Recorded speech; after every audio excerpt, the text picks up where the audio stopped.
If you were 2-7, you'd be in a bad mood too. Whoa, he has trouble with the snap, and the ball is free. And he hits the upright again. That's impossible. Get your mouth shut. Get your mouth shut, jerk. The Bears' season's going to end on a double doink. If Worms had machine guns, then birds wouldn't be scared of them.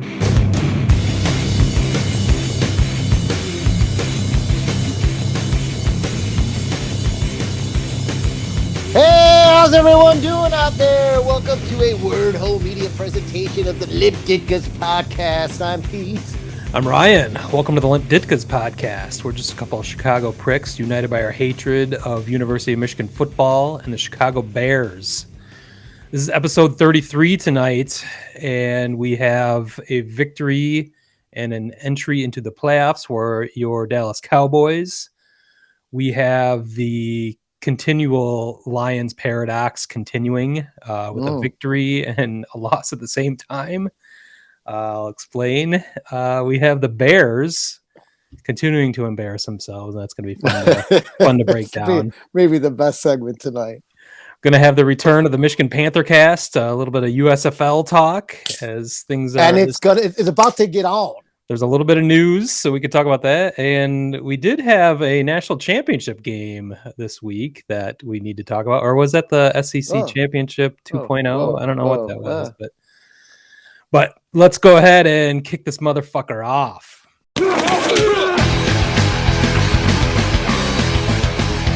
How about them Cowboys? Congratulations on beating the fucking Eagles once again.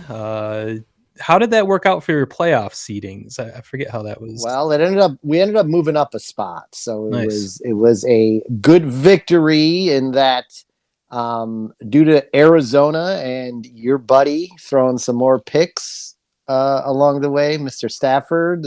Both of those teams lost, which just moved the Cowboys up to one spot to number 3. What does that do? Well, it you know, if the Eagles could do the unthinkable, which isn't totally unthinkable because their defense has played pretty well this year, not last week, but they had a lot of guys. They had a lot of guys out. They were resting guys. They had a lot of guys out. It wasn't going to really affect their seeding, so they didn't take that game all that seriously. That's why the 51-26 Cowboys win over the Eagles was nice to see the offense look like that, but how big of a deal was it really? The Cowboys also didn't have Micah Parsons. They didn't have Trayvon Diggs. So they had some guys out too. They had some offensive linemen missing. So it was both teams playing shorthanded. No Jalen Hurts for Eagles. They kept Dak Prescott in the game pretty deep, which I was surprised, being eventually winning 51-26. What? Yeah, he broke the single season touchdown record for the Cowboys. 37. Congrats. Romo is now dethroned, who had 35 twice. It is now Dak Prescott with that illustrious honor of, hopefully the honor extends past the most touchdowns ever and no championships, kind of like the Brian Kelly syndrome over in Notre Dame. Yeah. But most wins, no championships. But so the Cowboys did that. They moved up a spot and they ended up with the San Francisco 49ers in the playoffs. So it's like a 1980s matchup right there. Yeah, I mean, almost every time they played each other playoff wise, it's been kind of like a down to the wire sort of like historic matchup thing. This is a big game. This is a big game for the Cowboys. The Cowboys are 4-10 in the playoffs since they won their last Super Bowl in 1996. And while winning the Super Bowl in 1996 probably sounds pretty appetizing to you, Smitty. Yes. Yeah, sounds. You'd be like, I'll take playoff game. Sounds appetizing to a Lions fan. I'll take it. But your last playoff win over the Cowboys, 89, right? Was that 91? 91. Anyway, so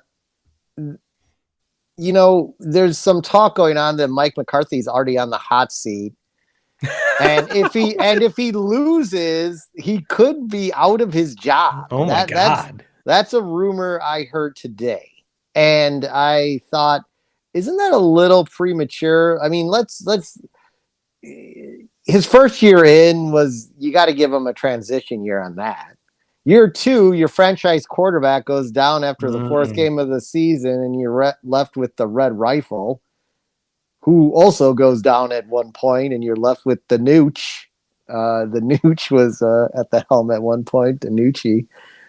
So, I mean, I don't think that's true. I think that would be a little crazy, trigger happy, especially with what they let Jason Garrett do there for all those years. Now, I know he historically was, had a history with the organization, but still. So is that based on if he lost just this opening round? Yeah. Okay. Yeah. So that'd be pretty reactionary. Yeah. But enough of the rumors on that. How do the Cowboys match up against the 49ers, based on regular season? So it's kind of interesting. The 49ers, we know the Cowboys have the number 1 ranked offense, and that's from a yardage and points scored standpoint. 49ers are the 3rd best defense in the NFL, and that's also, the defense rankings based on yardage allowed per game. They allow about a 310 yards per game is where they sit to have that number 3 rating. The only team that's off the charts is playoff contender, the Buffalo Bills, who only allows it's 273 yards a game or something. It's just crazy. It's not even the ballpark of anyone else. They're just off the charts.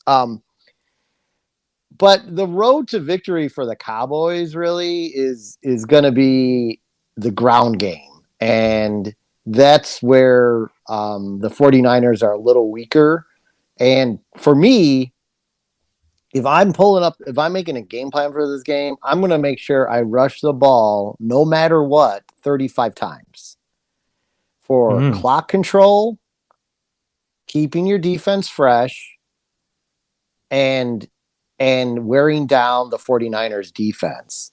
And if you can run with any sort of consistency, and it doesn't have to be 5 yards a gain like they were at the very beginning of the season.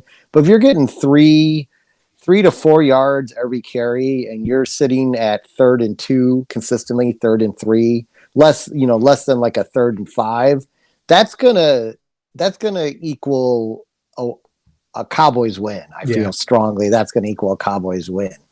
And the 49ers are a lot more porous at rushing, where it's 103.5 a game, to where they're at the top of the league in passing defense, with 206 or something like that. It's crazy. So, something's going to have to give on one of the sides, but the path to victory, the path to having a passing game, is through the running game, which is simple football, but it doesn't always play out. I've heard that before.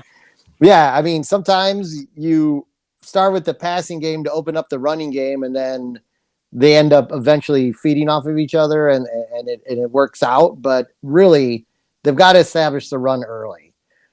I think the biggest stat to take away from the regular season, which none of this shit matters now, but the Cowboys defense led the league in turnover differential at +14. Ooh. The 49ers are -4. Wow. So I think the 49ers' weakness is they like to put the ball on the ground. They like to, maybe Jimmy G's a little happy throwing some interceptions. And that's how the Cowboys are an opportunistic defense. We see them make great plays, and we see them give off chunk yardage plays too. We see Trayvon Diggs, because he knows how much makeup speed he has, sometimes let receivers get behind him, and he doesn't quite get there in time. So if they can keep Deebo Samuel in check for the 49ers, that's probably their biggest threat. And then George Kittle, and keep them in front of them during the game, and take advantage of those opportunities that they have all season. There's no reason for them not to win at home. They're playing at home. We know the offense is usually running on all cylinders at home. So everything to me leads to a Cowboys victory this weekend. And then after that, if you're looking down the road, the rest of the teams. Careful with that. I know, but the rest of the teams that they be facing off at are all basically the same team defensively. They're all clustered together at like 9, 10, and 11. Everyone who will be left after that. So, if the Rams should somehow beat Arizona, foreshadowing to something I'm going to do in a minute, or we're going to do later. If that should happen, I like the Cowboys' chances in a game against the Rams because of how happy your old friend Matt Stafford is to throw the ball into the double coverage and whatnot for interceptions. So I've seen it a few times. Yeah, but I'm not. I think this is going to be a tough matchup. I think this is, as far as I'm concerned, this is the toughest matchup they could draw from a defensive standpoint right off the bat. So if they get through this, it'll be a lot easier for the offense after that. I see. So that's my take on the game. The Cowboys are 3-point favorites. I think it'll be a 10-point victory. 10 points. Wow. Yeah. You'll be celebrating. Is that Saturday or Sunday? That is Sunday at the 3:00 game. All right. Sunday night is the Chiefs. Nice. The Chefs. Were you going to get into the other playoff games? Yeah, did you? Yeah, let's go ahead. Now, sure, yeah. Yeah. All right, so here are my picks. This is against the spread this week. The Raiders are plus 5.5 over the Bengals. The Bengals are at home. The Bengals easily cover that. Oh, I see. Okay. The Bengals are 5.5-point underdogs. They're gonna win that easily. They're gonna cover that easily. Patriots at the Bills. Now this is an interesting matchup because the Patriots have played the Bills tough this season. However, I think the Bills defense is going to rise to the occasion and they're going to be able to cover that 4 points. Oh, so you're betting against Bill. I'm taking the Bills against Bill for some Bills. That's tough. A lot of Bills involved there. Too many Bills. Eagles at the Bucks. The Bucks are negative 8.5. I like the Eagles to cover. Yeah. Not saying the Eagles are going to win, but I think the Eagles are going to be able to cover that. So at plus 8.5, you're getting 8.5 for a playoff game. That's a big spread. You're getting 8.5 points even before anyone's done anything. So that's not bad. 49ers at Cowboys. I already expressed my thoughts on that. -3. That's basically a pick 'em. I'm going with the Cowboys by 10. Here's one. I'm gonna go get the Steelers, who I can't even believe made the playoffs. They tied the Lions earlier this year. They're not a very good football team. They have to travel to Kansas City to play the Chiefs. The Chiefs are -12.5. I don't think it's even close. I think the Chiefs will probably win this game close to like 3 touchdowns. It's not even gonna. It's gonna. That 12.5 is hilarious. They're definitely going to win by 14. Wow. If not more. I mean, the Steelers are not good. They shouldn't even be in the playoffs. I've seen it. Yeah, they barely got in. They almost didn't. If that Chargers Raiders game ended in a tie. Yeah, if it ends in a tie, they don't get in. One of the greatest games I've ever seen. And then the last one, Monday night's game. I forgot about that. There's Monday night playoffs. That is fucking crazy. What do you think about that, by the way? I don't think this first round it really matters all that much. Well, I don't mind stretching it out to 3 days versus 2-3 game days. You know what I mean? Well, as long as there's not a 2-day advantage of rest or preparation for their opponent in the next week. That's the only thing I can think of. Like if somebody played on Saturday, they don't play till Monday. That's true. I didn't even think about that. I mean, I'm just thinking. I'm sure they've taken that into account, but yeah, I don't know. I mean, Monday to Sunday is not awful. No, that's fine. But if somebody played on Saturday and then they played, they've got an extra 2 days to potentially. Yeah, of rest. Yeah, of recovery. Right. I don't know if that's significant. It'd be very different than what anyone's ever been used to during the playoffs, I guess, is the only point. Yeah, and I think it works like both ways too. Then you also take off another. You don't know who your opponent is necessarily. In the NFCs, teams aren't going to know who's playing who, unless the Eagles upset the Chiefs or the Eagles upset the Tampa Bay. Then the Eagles are playing Green Bay, so Green Bay can start planning. But then you're not going to know. Arizona, LA, you're not going to know who you're going to plan for. Both teams lose a couple days of planning, but then again, that evens itself out. So, but the Cardinals are traveling to LA. LA is a 4-point favorite. I think the Cardinals are just going to win this game outright. Well, we've never seen Matt Stafford win an NFL playoff game, so that would follow precedent. And historically, the Rams, and McAfee are not. They always have bad ends of the season, so I don't think it. I mean, the whole second half of the season looked exactly like it did when Jared Goff was there. Jared Goff was like a great fantasy quarterback for like 8 games, 7 games, and then completely shit the bed the rest of the time. So, he did make the Super Bowl one time, though. No, I know he did make the Super Bowl, but so did Doug Williams for Washington and won it, and so did Doug Williams. So did 17. So did Rex Grossman made the Super Bowl too. So I mean, that's a better argument. Touche. You win. Yeah. So anyway, I like Arizona with the +4 in this. Nice. I think they're actually just going to win the game. So I'm not going to disagree with any of your gambling advice because I have none of my own. The only one I'm surprised by is just the spread alone. Is how could Cincinnati be an underdog at home to the Raiders? Or did I misunderstand that? Yeah, I'm sorry. It's because I shouldn't have said that. No, the Raiders are getting 5.5. Oh, okay. Cincinnati's like a 5.5 point favorite. I see. I just misunderstood. Yeah, I did it. I did it in the wrong order. I'm not up on this gambling league. Yeah, I know. Well, you're going to be a crafty veteran. I'm going to get a crash course in Vegas in a week and a half. At mid 60s type weather on the look ahead forecast. Nice. So that should be nice. Nice. Bring the shorts and flip flops. Nice. That's a nice. So those are my picks for the weekend, and I think for shits and giggles, I'm gonna do one of those $5 just pick all those teams and see what happens. Parlay, let me know. Yes. Let me know if I should get in on this. If you like how it's looking. No, I'm not gonna let you. I'm not gonna let you jinx it again. I was gonna say maybe we can fund this podcast for the next year or so.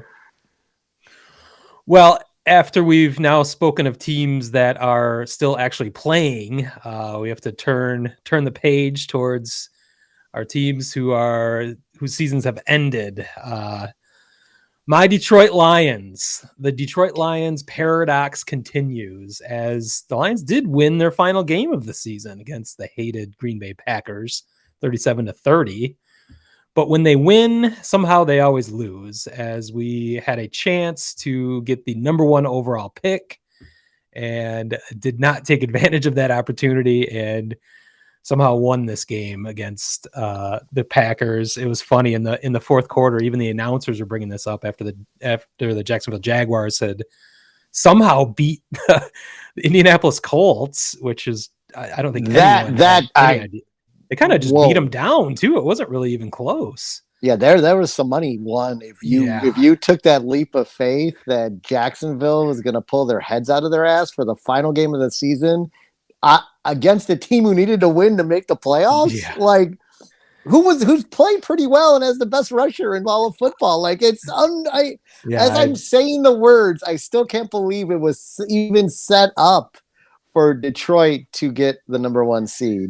I couldn't believe it either. The announcers brought it up during the game. The Lions were losing late in the fourth quarter, and they even said at the time, if the Lions just took a knee at this point, they would guarantee themselves a number 1 overall pick. And the very next play, Lions throw a touchdown pass and then get their second of 2 fourth quarter interceptions to cinch the game. Of course, I mean, it's great. I'm happy for them, but it comes down to this is their 7th win in 15 games. They're 7-8 in meaningless games since 2015. I brought this stat up a couple weeks ago. As they've now had 2 more meaningless games and they've gone 500 in those. So they're bordering on 500 in meaningless games over the last five or so years. Meanwhile, they are 20 games below 500 in meaningful games. They are 40, 60, and 1. So that's the source of my frustration, that when it doesn't matter, we somehow have a better record than when it does matter. But, there is a minor difference between the number 1 and number 2 pick, but it is significant at the same time. In this case, I think the Lions are probably going to luck out in a couple different ways. In that, first of all, I think Jacksonville is probably going to look for an offensive tackle with the number 1 pick, as they've already drafted plenty of defensive ends, which would be the Lions' number 1 need. There's also 2 marquee defensive ends that are at the top of the draft boards, everyone's draft boards, with Kayvon Thibodeau and Aiden Hutchinson. So Lions are going to get a good player. They're going to fill a need one way or the other. But just the idea, it continues to drive me crazy that they had that opportunity there to have anything they wanted, not to have to worry about anything in a meaningless game. That, it's nice that they did improve their record to 3-13-1 now. I saw somebody post on Twitter, they are the greatest 3-13-1 team in NFL history, and I cannot dispute that. Mainly because there's never been a 3-13-1 team in NFL history. But so I got into a little bit of a Twitter spat with a few people. People trying to say there's no difference between the number 1 and number 2 pick. Like, what the fuck are you talking about? There is, and my comeback was, what's the difference between being 3-13-1 and 2-14-1, and then it just sort of devolved from there. But I'd say it's less meaningful winning a meaningless game when you could have had that number 1 pick. But that's just my eternal rant against the Lions.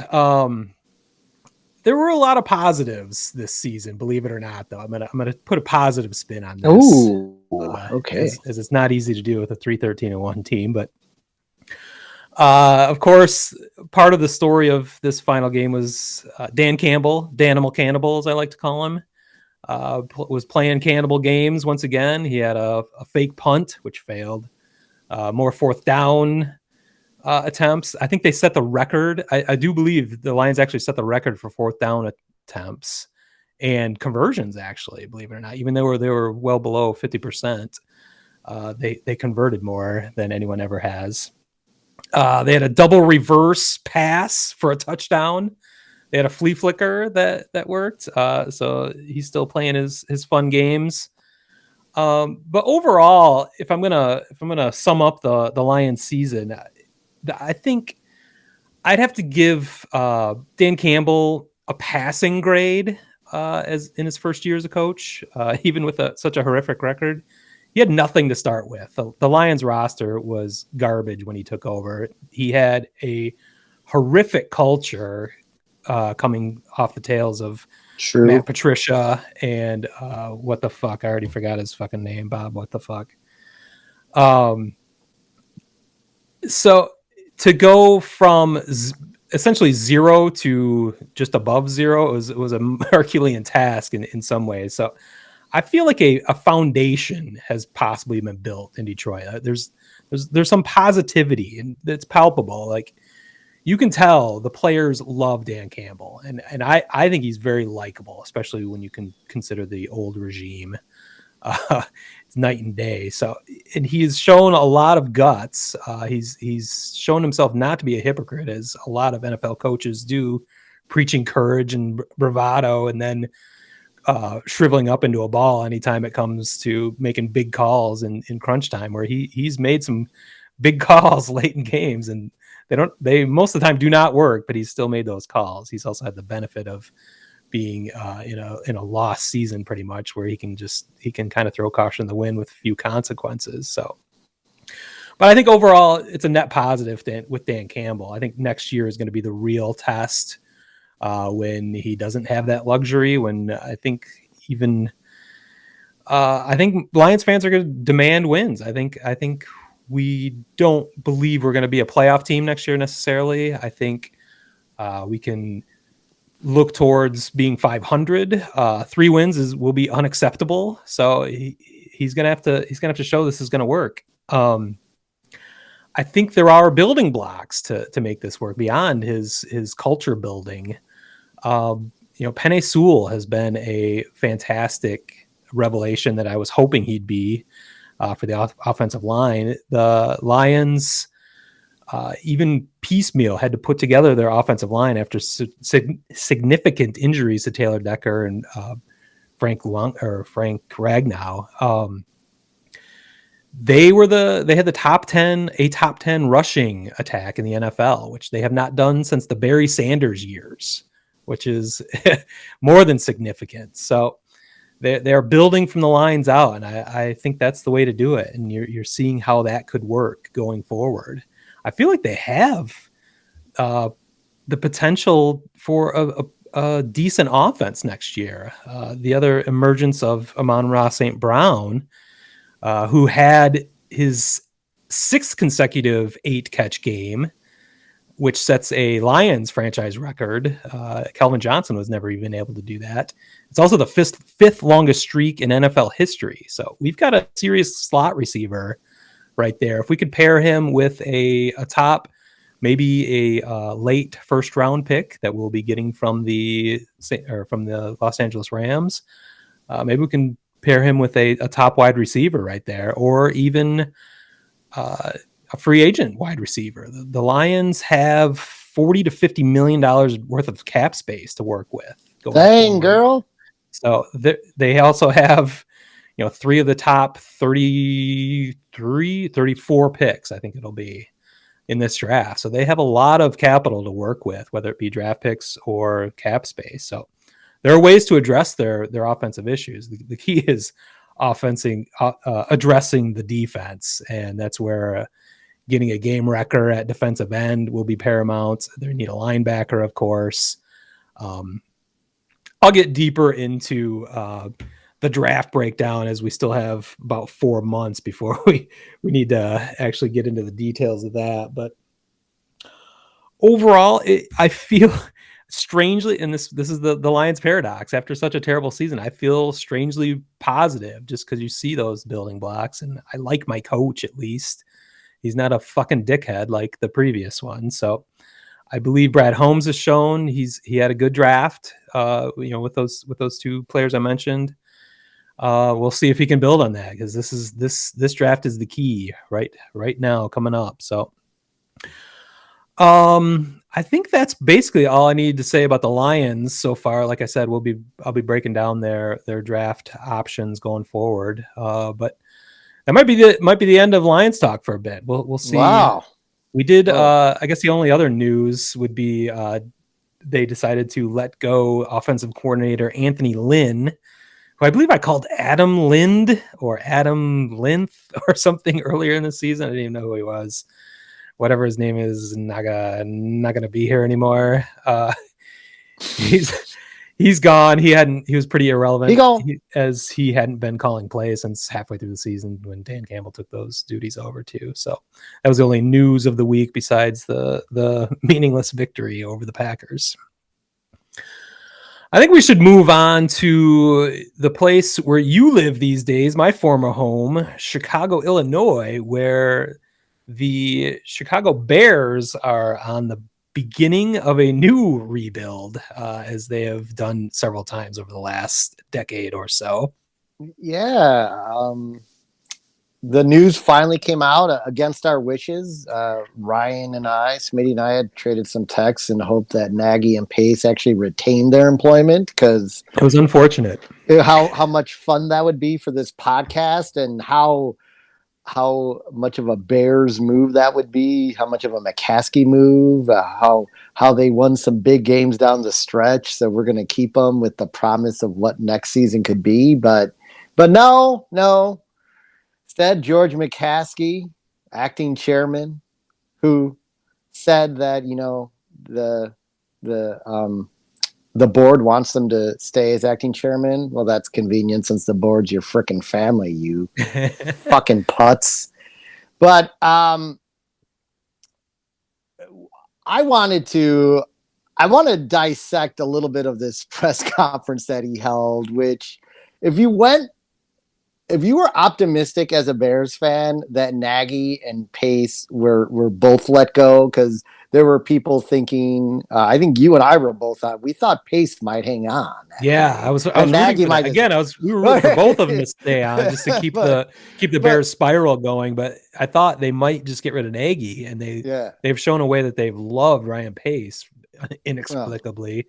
Maybe the worst GM I've seen. Oh, I mean, it's just the Mitch Trubisky situation. It cinches it. Alone. Trading up from number 3 to number 2 to get Mitch Trubisky. Played by the 49ers. Yeah, really.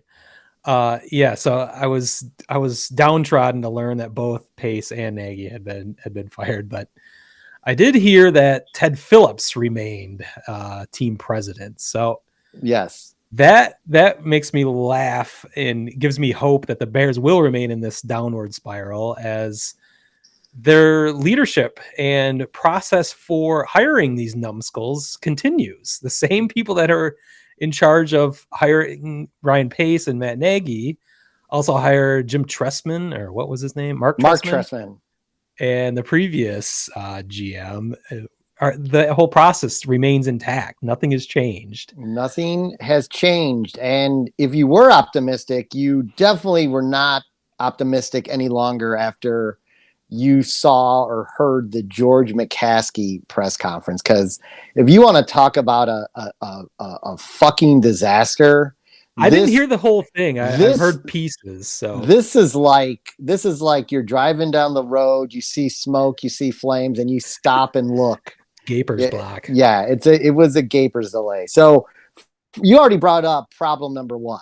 Ted Phillips remained president. Right there should be a red flag. And he was deemed by McCaskey as overseeing this process. He's done so well. Like, he's been there for 20 some years now, I believe. Yes. Yeah, that's worked out well. It's worked out great. Now, he followed that up with announcing that Justin Fields will be developed. He's going to be the quarterback of the future. He's going to be developed. Then he said, well, I know saying that here may inherently limit the hiring options, which he then followed up with saying, I'm just a fan. I'm not a football evaluator. Wow. While reiterating that after an effort to reach consensus, the decision on both open positions would ultimately be his alone. So in the matter of minutes there, he said, well, no, whoever comes in doesn't have a choice. Justin Fields is the quarterback of the future here, which honestly, I don't think that's going to be a deterrent for anyone. Justin Fields. I think I wouldn't think so, but it's weird to put that out there. But it's out there, right? Then he takes a step back and says, well, I'm just a fan here. I don't really know anything about evaluating talent. I don't know what I'm doing. But then follows that up with, but at the end of the day, I'm going to be the sole decision maker on who the GM and coach are of the team. I do know what I'm doing, except I don't know what I'm doing. Now, to prove that he doesn't know what he's doing, they said, again, they may they're most likely to hire the coach before the GM. That's the best. And I'm like, what? You're I can't even, I'm already at a loss of words. The final thing I do want to bring up on this, horrific press conference, this Gaper's delay, this blood on the highway of a conference was, have you heard about the Olin Kreutz comments on the radio? Yes. And I don't like Olin Kreutz. I think he's first class. I know why Bears fans love him because he's just a fucking He's a meathead. He's a meathead. Yeah, he doesn't really offer much. I'm not sure he's a bad guy, but he's definitely a meathead on the radio. But he's a meathead. I have no use for him. Like when I listen to him, I'm just like, shut the fuck up. Yeah. But he had made a comment that the Bears had offered him $15 an hour to come in and coach the offensive line. Oh, I thought you were going to say like to come in and clean the facilities. Like, no. Minimum wage these days? No, but I believe our one of our loyal listeners, my friend Dave, he is going to offer Olin Kreutz the same to cut his lawn this summer. So we'll see if there's any success in that. But maybe $16. Maybe that would be enough.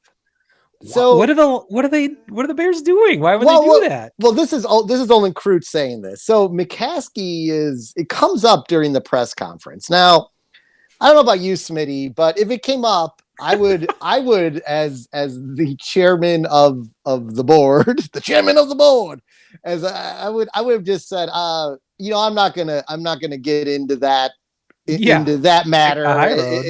It's an easy one.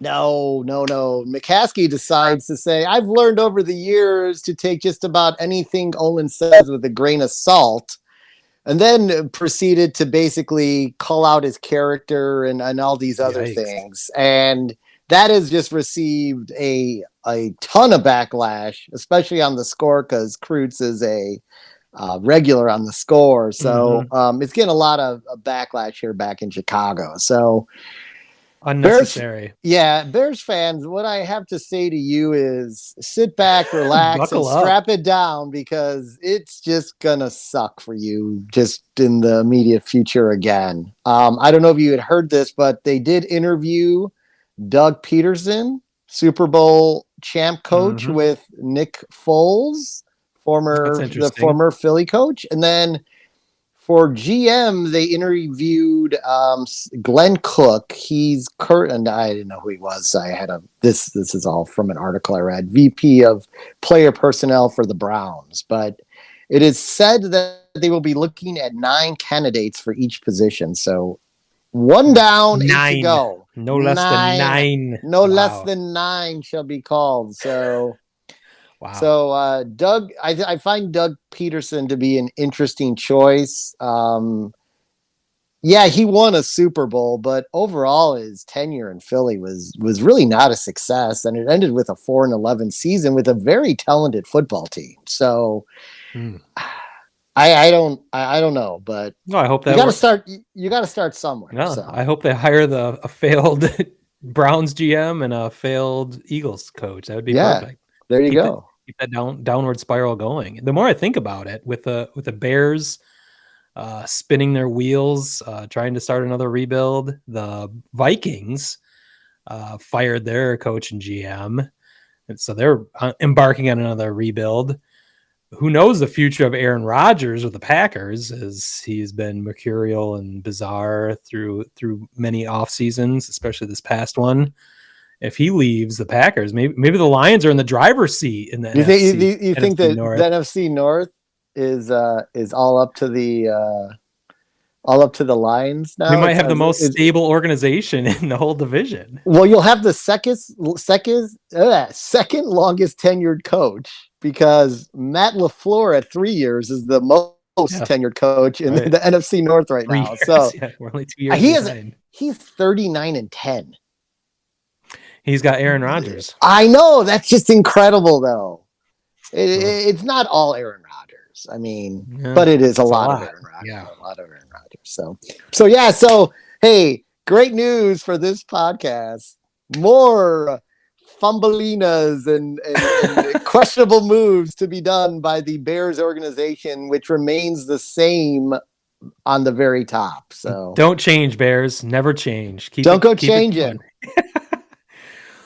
Well, I think with that, if that's the end of our NFL talk, I think we should probably take a break here. So we'll be right back with a little bit of USFL talk and national championship talk right here on the Word Hole Media Network.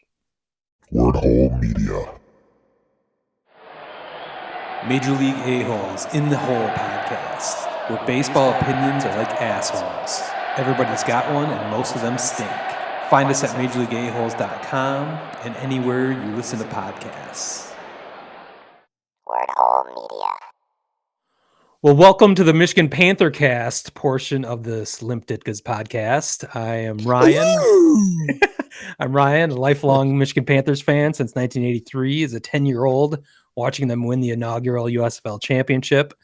My co-host here is Pete, who has zero interest in the USFL, being from Chicago, never got into the Chicago Blitz, but I'm going to try to make him a fan. And we attempted that. I believe it was the previous Panther Cast. So it was a few weeks ago. That's right.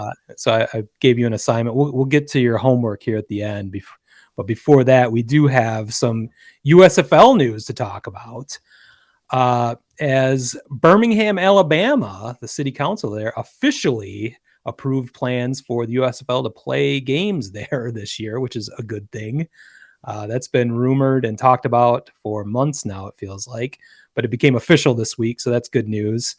They announced that they will be playing games in not one but two stadiums there in Birmingham. They'll be playing at the famous Legion Field, as well as Protective Stadium, which I mentioned in a previous episode. That was the site of the Birmingham Bowl.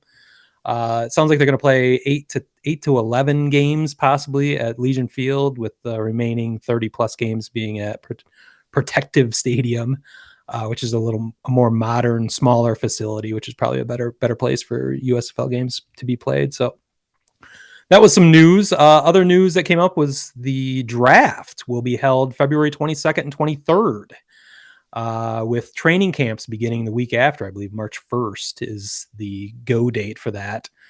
I also found out there are going to say any players eligible that has been out of high school for 2 years. To coincide with that, they also announced what essentially is a sponsorship deal with, I forget the name of this online university, but they are giving free tuition and college educations to all USFL staff and players through this online university, which credentials I know nothing of. I'm a little suspect of online universities in general, so I'm not sure what those educations are necessarily worth, but they are free, at least, to all USFL players and staff, which I think is pretty cool. But I think more than anything, that's a way to get at this online university's foot in the door in a marketing capacity.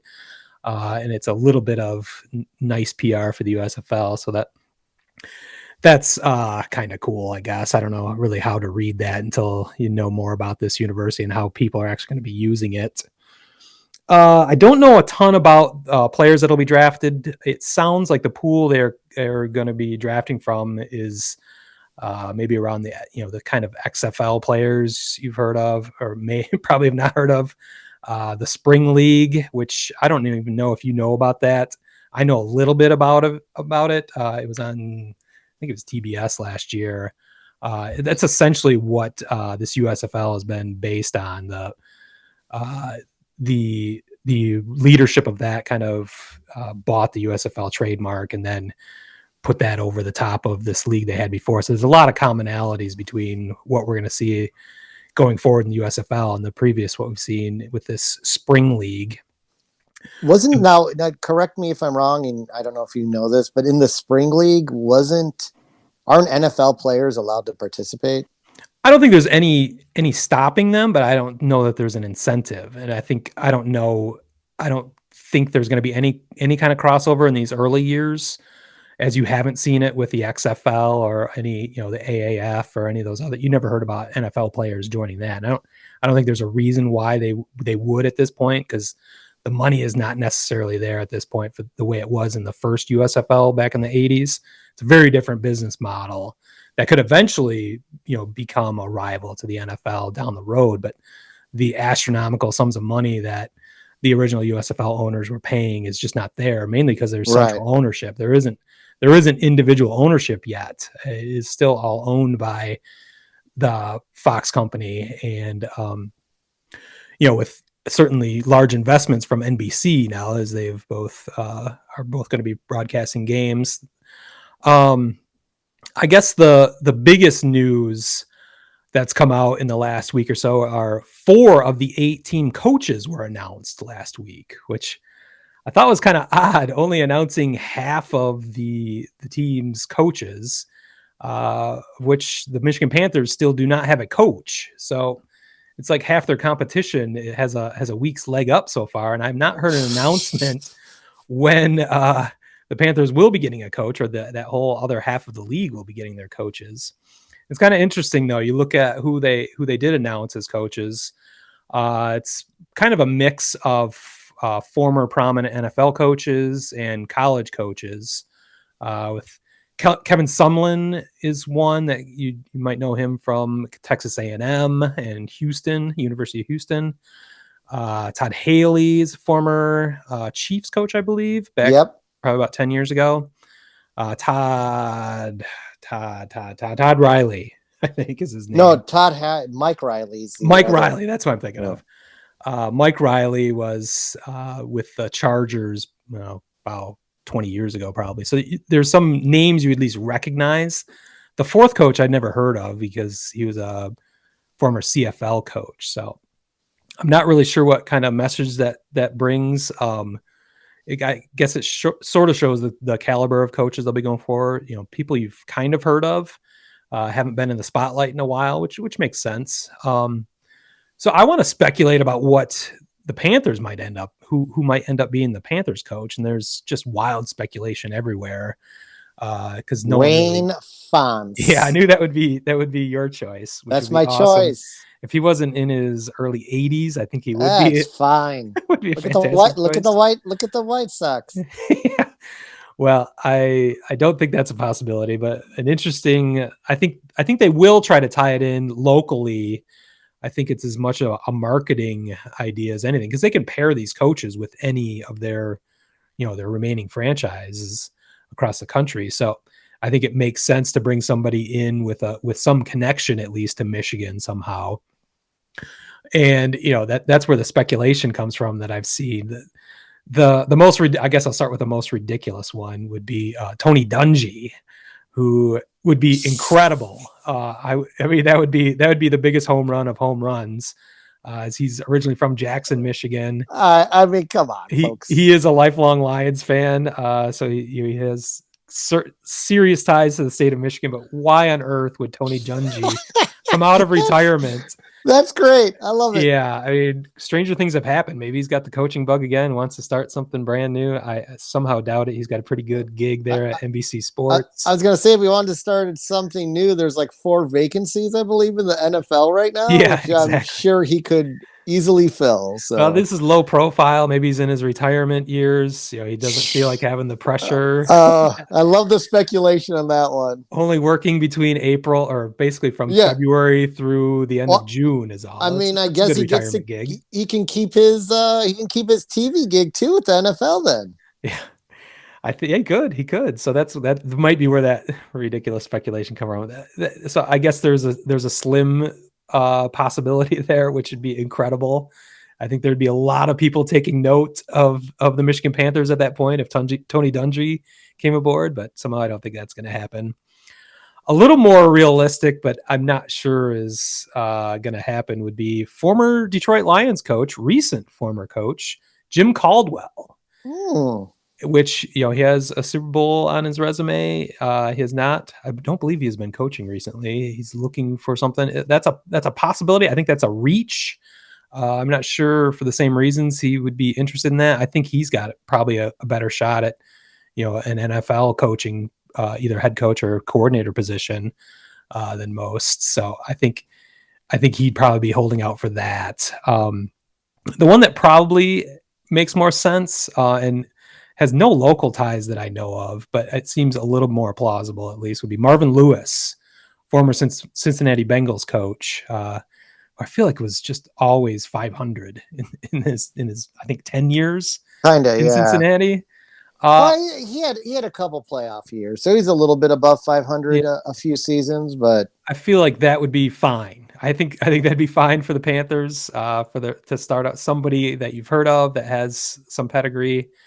Caldwell would be my number one choice that borders on reality. Obviously, Tony Dungy would be great, but I don't think that borders on reality. Caldwell, I thought he was a great man. I'm not sure he was a great coach. And I don't think that really necessarily matters in the beginning of the USFL. he was a tremendous person, tremendous coach 6 days of the week.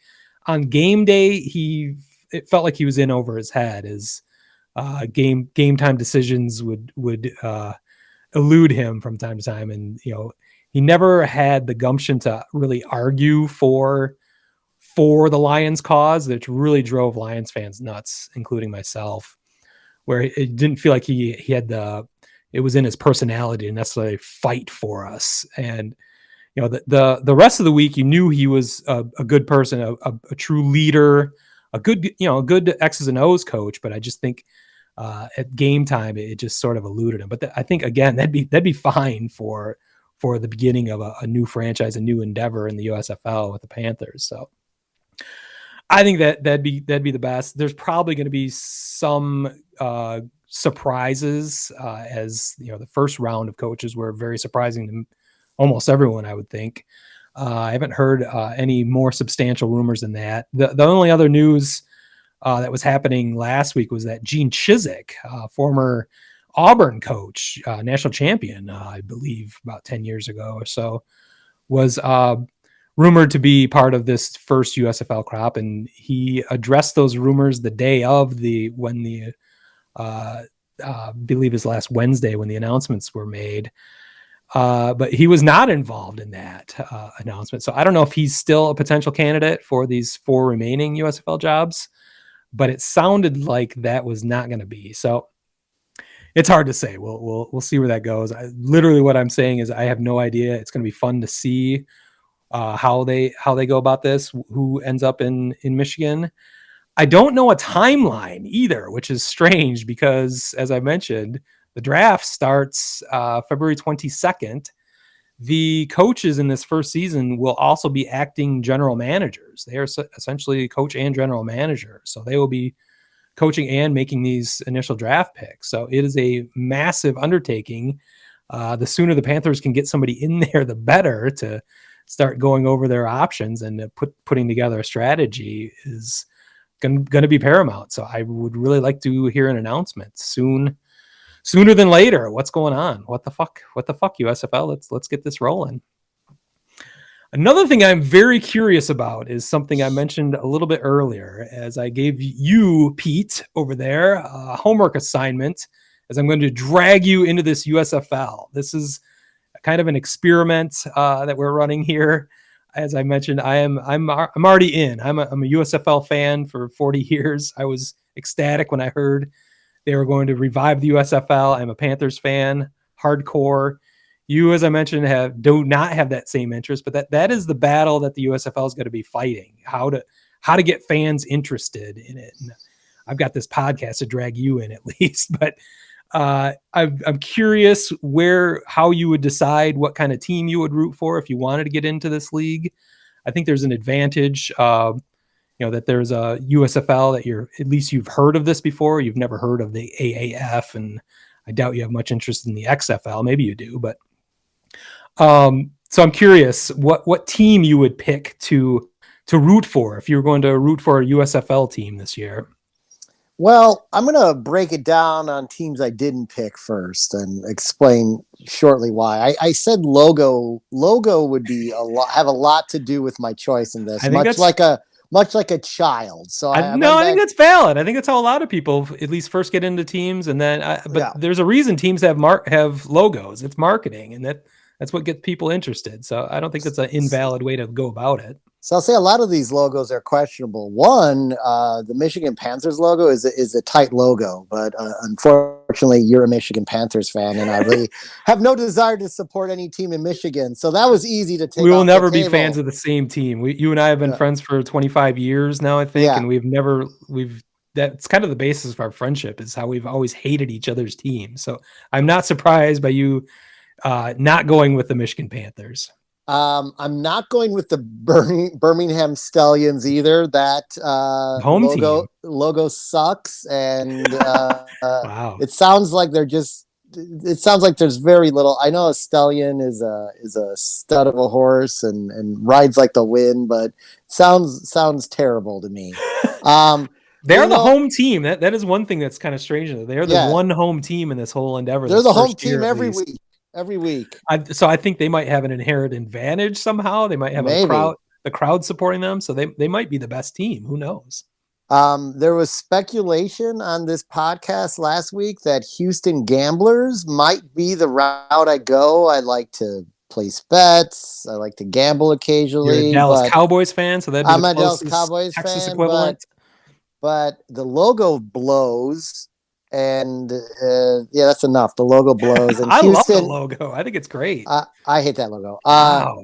So then there's the New Jersey Generals, but we kind of dismissed that last week just because of the ties back to original ownership and Which do not exist anymore, but yes. I know, but yes, there's a stigma there. There's a connotation. There's a leftover Stink? stank.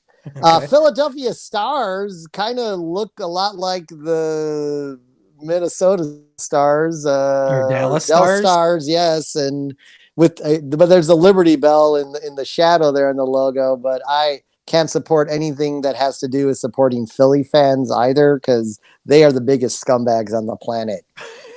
Tampa Bay Bandits, I thought about for a minute, but I don't know. I couldn't get away like the Bandits just like dropping turds in a toilet. So Tampa dropping bandits off. I've not heard that one. Yeah, dropping some bandits off. See, I thought you'd be Smokey and the Bandit fan. I thought you'd be a Burt Reynolds fan. Well, true. A minority owner of the team back in the day. That's where they got their name from. I know. It looks like there's like a flame or something shooting out of the horse's ass too. It's weird.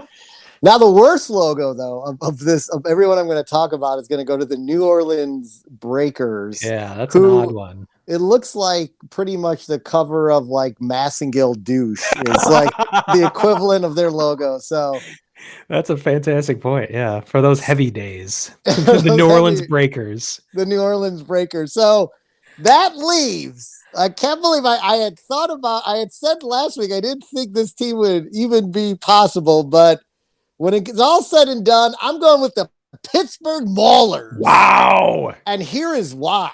Oh, what is a mauler? Well, mauler has a couple different. Well, in acting as a verb, it is the injure by a rough beating. That's a good name for a football team. The other idea behind it, which is where they really get their name from, and you see it in the logo, it's a heavy hammer for driving stakes or wedges. Sure. The Maulers are going to hammer to death the competition. Wow.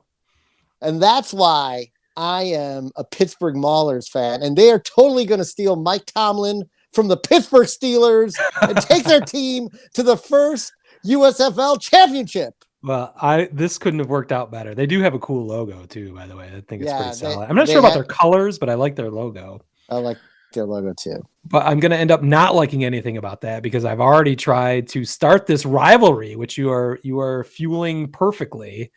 As I'm trying to create rivalries immediately in this USFL. There is no immediate obvious rival for the Michigan Panthers, but the closest in geography would be the Pittsburgh Maulers. It can't work out any better for this podcast then. They are also the two leaders in social media followings, at least on Twitter that I've seen. So by a long shot, actually. So they're the two most popular teams right now. So I think that's perfect. If we're going to spark up a rivalry and if I'm going to drag you into this, you might as well get fired up about the team I hate and you can hate my team. And this is the perfect way to get things started. So let me give you one of the usage of mauling from the dictionary. To be in past tense, to be mauled by an angry crowd. That's exactly what's happening every week. Wow. You might be a little too into this. Maybe I've created a monster here. You've created a monster here. So at least someone that will reference a dictionary for research for a podcast. I'm not sure what that says, but well, thank you for indulging me. Thank you for taking this seriously. Hopefully we could fuel this rivalry going forward as we could talk about Pittsburgh Maulers in addition to the Panthers, but this will still be a devoted Michigan Panthers cast as I will clearly take this more seriously than you do down the stretch, but who knows? Maybe we'll need to start our own Mauler cast or something. Whoa, down the road. Let's not get too far ahead. Mall rats. Maybe we could work with that. Play on words. We'll see. I mean, I did say last week if it was about being a mall rat, I was definitely going to support them. But then it turns out I'm supporting them anyway because it's about maiming people pretty much. So such violence, Jesus. Feel the rage. Well, I think we can turn the page from professional football and sorry, there's a little turn the page sound from Seeger. Take a look at the final game of the college football year. Did we see the national championship game or just the second SEC championship game in 37 days? The second rematch? SEC championship. Yeah, the rematch. Did we just see the middle game of a 3-game series? Do we need the rubber match now after we actually should have a rubber match, shouldn't we? Yeah. I don't really. Well, actually, no, we don't need one. Well, it's like this one counts, but the previous one kind of counted, but not really. So now this one really counts. But the whole thing that annoys me about this is if Georgia had just beaten Alabama the first time, we wouldn't have had to deal with this the second time. We would have had another opponent, as opposed to seeing this game twice in 37 days. Notre Dame, I think, would have made the playoff. Notre Dame would have been. I'm sure you would have been excited about that too. But yeah. Well, until they actually played Georgia and got mauled themselves. So. Yeah, it would have been ugly, we know, but at least it would have been not a game we already saw. It turned out a little better than I thought. I was not looking forward to this national championship for many reasons. I'm not an SEC fan. We just saw this game, as I mentioned. It just seemed like a boring matchup. I also assumed that Alabama was just like they always do, going to beat up on Georgia, and somehow Georgia is going to shit the bed, just like they always do for the past 4 decades in the most critical moment. But I thought I was right in that the game was boring. Alabama was going to be okay as they led, did they lead 9-6? The joke kept coming across. The halftime score was 6-9, which people love to point out anytime they can. Nice. But everything changed going into the fourth quarter as I was considering going to bed early on a Monday evening, as that game was not worth watching to that point. But everything changed at that point. The game suddenly got interesting, and suddenly Georgia wasn't playing the role that I was convinced they would, and playing the doormat once again. It ended up being an incredible fourth quarter, a fun time. I had of course, no rooting interest necessarily, but it was interesting to watch. I'm hoping you stayed up at least through the fourth quarter, or were you considering this thing going to bed the same way I was? Well, I wasn't considering going to bed. What happened is my original plan, and if I had stuck to it, I would have been really well off. My original plan was to bow out of the first half and only watch the second half, but I decided, no, you know what? I'm going to watch this game. And in hindsight, I should have just stuck to my original plan, because everything that was important, really happened in the fourth quarter. Yeah. And, it looked for a moment there like Alabama was going to steal another win from Georgia. They finally got a touchdown and took the lead after a Georgia turnover, right? Was that when they took it? That was the turnover where Alabama barely knew they were even recovering a fumble. That was the weird like forward pass that wasn't a forward pass that went straight out of bounds, and the Alabama player nonchalant grabbed the ball just because it happened to be in front of him, kept his foot in bounds just accidentally. That was not an attempt at an athletic move or anything, or trying to stay in bounds. His toe just happened to stay in the field of play when he got control of the ball. So that was just one of the more ridiculous things I've seen in a national championship game. But that's another point at which I thought, oh, of course, Alabama is just going to win this game by accident. They're not even paying attention. They'll win this game somehow. But that's literally when everything turned. Yeah. And then, I think you probably expected the same thing I did. I expected Georgia to come out and go like 3 and out and like wilt. And instead, they just, like 5 plays later, scored a touchdown. And that was kind of like it. That was it. They just took all the momentum back in that game and rode it right out to the end of the game that ended in pretty much a pick six. So the emergence of Stetson Bennett took control of that game. By the way, I mean, is there any more fake Southern quarterback name than Stetson Bennett that you can? I know, right? It seems like he should be playing for Texas, though, if anything, not Georgia, but with a name like that. But yeah, I mean, they were the two best teams. I mean, I hate to admit it, but they're the two best teams. That's just how it was. So that at least there's some justice in that. It was a good game, entertaining game by the end. Finally, we had to sit through about 3 hours of a snooze fest. I think we were both calling it via text. But so I think in the end, the playoff worked. It wasn't ideal. I'd like to see some changes, as we've talked about all year, with a 16 playoff. I'm not sure how that would have changed necessarily this outcome. I don't think we would have seen a SEC championship rematch if we had six teams the way this one worked out. So there's lots of talk about how to fix, or how to change the playoff. Everyone wants to expand it dramatically, the 16 team playoff, 12 team, 8 team. Again, I'm a proponent of the 6 team. I think the 8 team probably is going to be the one that makes the most sense, or the one that will be the most realistic, I think, because that's the one that adds all 5 power conferences, automatic bids. Then there's 2 at large with 1 group of 5 conference candidate in there as well. I think that's the one that solves the business problems, solves the business side of it, at least for the conferences, as we've seen the Pac-10 and the Big 12 get left behind, and they have an interest in staying in this for sure. So right. That actually could have come to fruition this week, as the conference leaders and Notre Dame president, or probably the athletic director, I'm not exactly sure who Notre Dame's representative at these meetings is, but they met on Monday before the national championship game to discuss exactly that, how to expand the college football playoff. I believe the TV contract is up after 2024. So just in a couple of years, and that would be their opportunity to expand. The problem is those committee members cannot come up with a consensus, which needs to be unanimous. They can't come up with a plan that everybody likes. And the rumor of what has actually transpired is that the SEC, the Big 12, and Notre Dame's chancellor, athletic director, whoever it is, proposed a 12-team playoff, which I'm not a big fan of. I think that's way too many teams.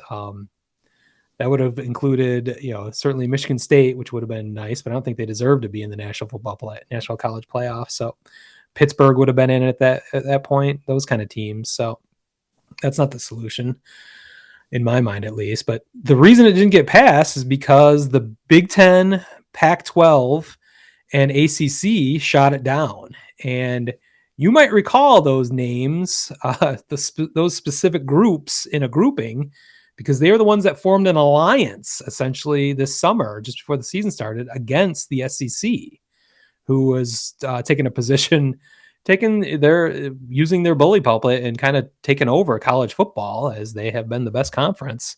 But they were attempting to shape the future of football, and that's when the Big 10, ACC, and Pac-12 stepped up and said, "You're not so fast." And now we're seeing that come to fruition. Those two sides have definitely drawn lines in the sand. I'm not sure I've heard the reason why the Big 10, Pac-12, and ACC rejected the 12-team proposal, other than it's what the SEC wanted.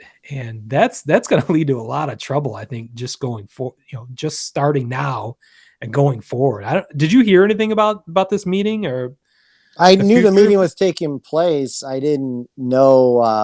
I didn't read about the outcome. I do find it interesting, though, that Notre Dame and the ACC are split.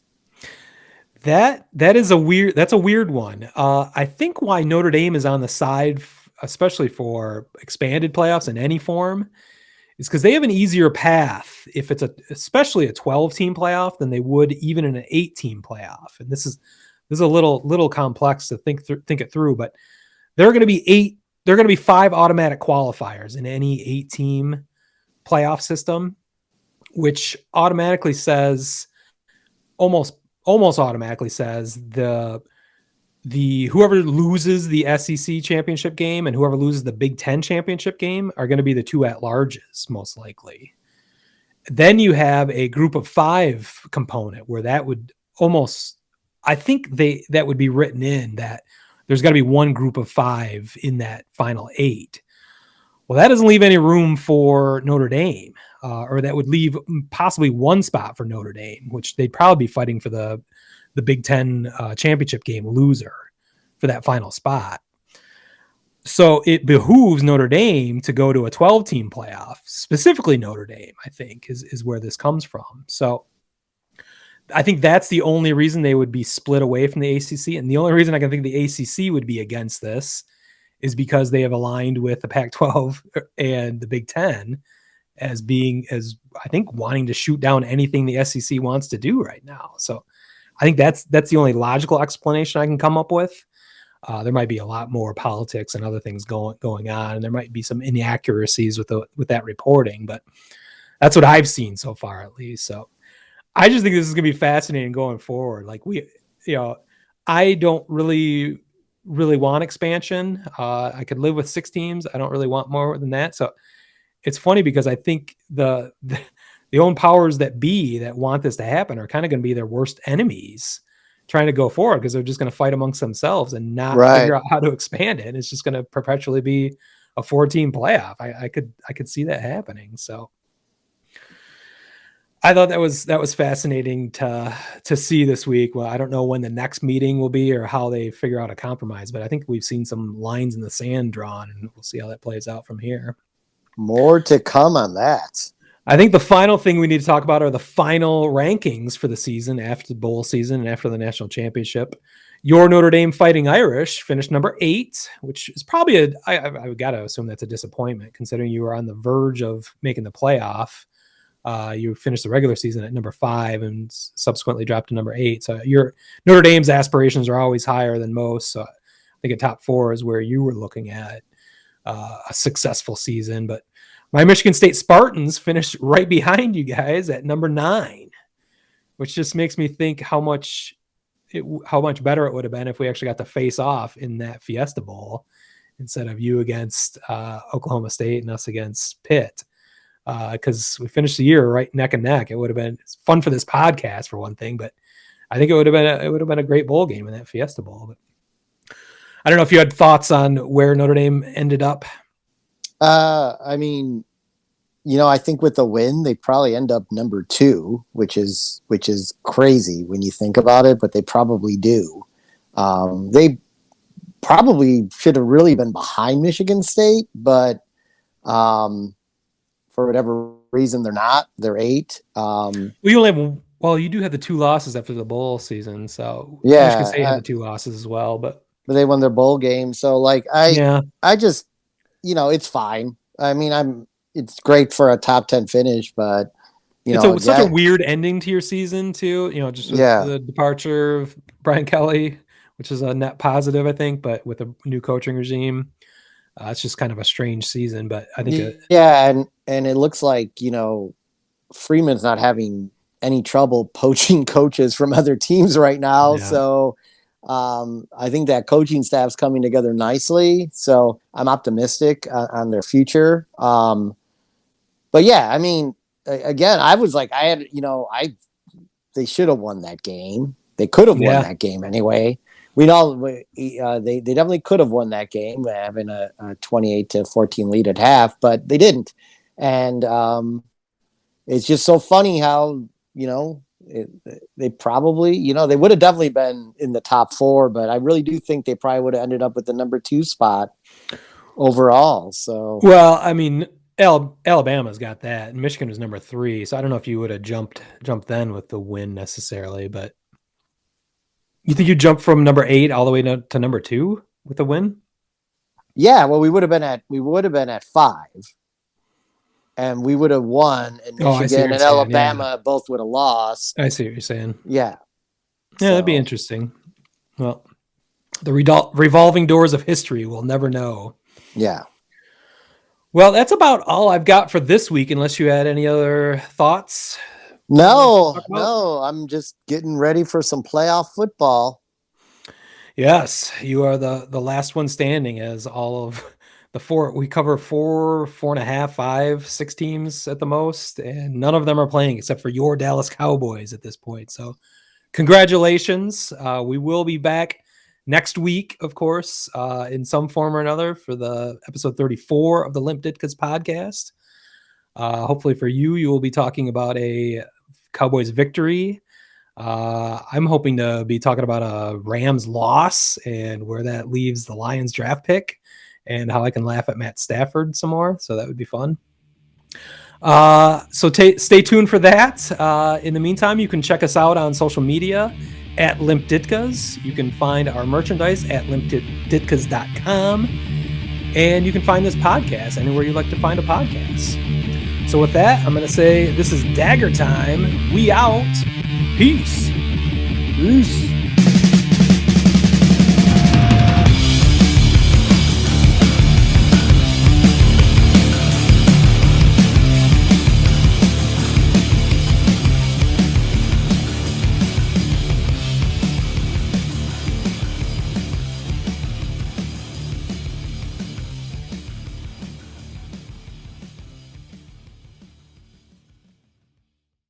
Word Hole Media.